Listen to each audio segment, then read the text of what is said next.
छक्का के समान। अगली बॉल,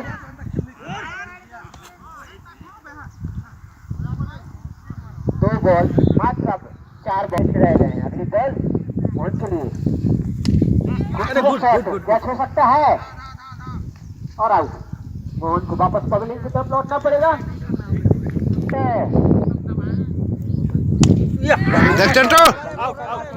आउट या गुड यस यानी कि एलाउट।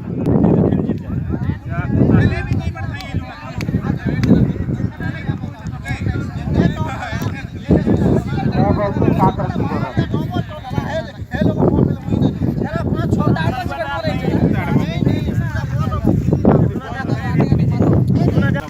बड़ा नहीं 600 के खेलेंगे तो हो जाएगा 204 204 कि नहीं